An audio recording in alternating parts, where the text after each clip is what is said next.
Welcome back to M-Dog's Kitchen mga Repa Pips. May nag-sponsor sa atin ng seafood galing ng Palawan. Ayan, meron tayong suran fish at octopus. At syempre, meron din tayong tiger prawn. Shoutout nga pala sa pinsan ko kay Monsky Daker na nagpadala sa atin ito. Thank you so much. Tara, samahan nyo ako, i-grill natin to. Unahin natin pakuluan ng pugita. Lagyan natin ng asin, laurel, at tanglad.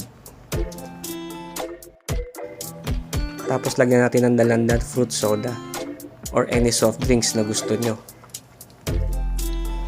Habang pinapakuluan natin yung pugita, lagyan na natin ng rock salt yung ating suran. At ituhog na natin sa barbecue stick ang mga sugpo.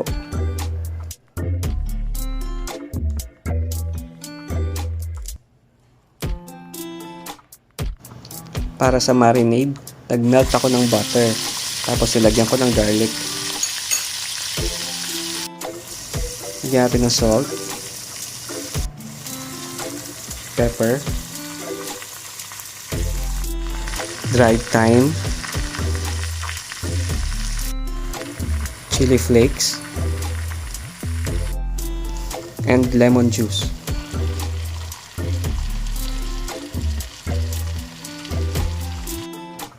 Ibuhos lang natin sa ating sugpo.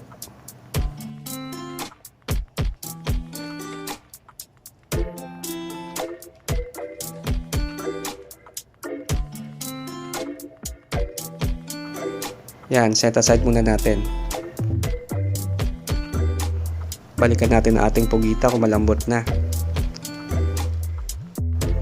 Pwede rin natin lagyan ng white wine for added flavor and fragrance. Pag malambot na, i-cool down muna natin bago hiwain. Tapos hiwain na natin into bite-sized pieces.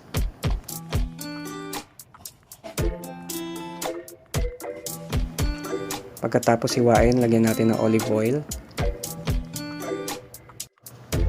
minced garlic, dried oregano,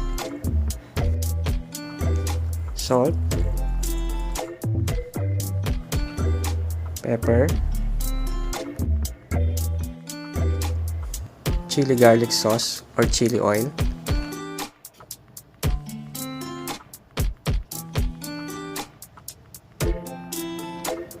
mix lang natin at i-marinate ng 30 minutes. Tapos ituhog na rin natin sa barbecue stick.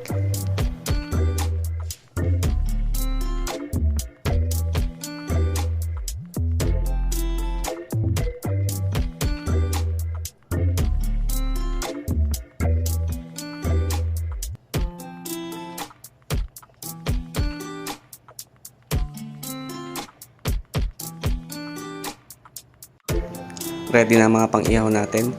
Save nyo lang yung marinade natin for basting.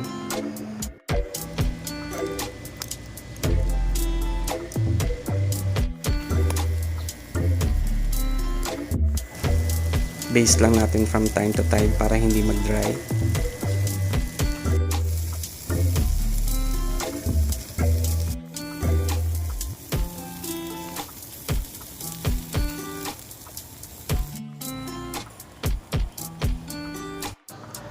Lagyan natin ng garlic pag malapit na maluto.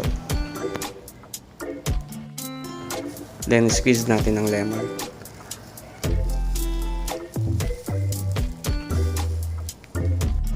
Pagkaluto, gawa na tayo ng sausawan.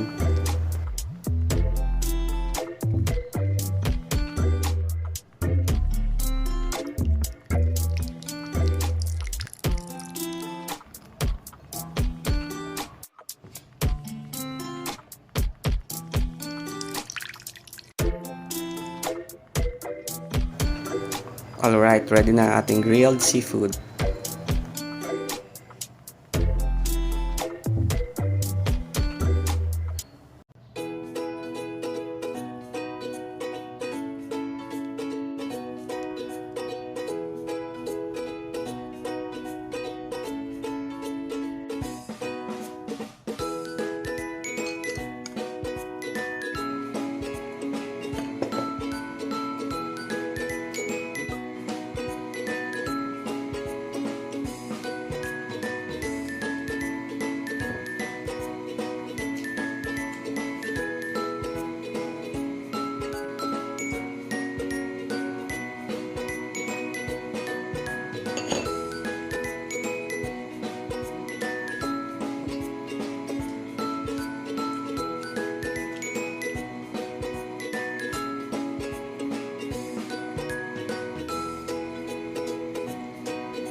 and just levitate.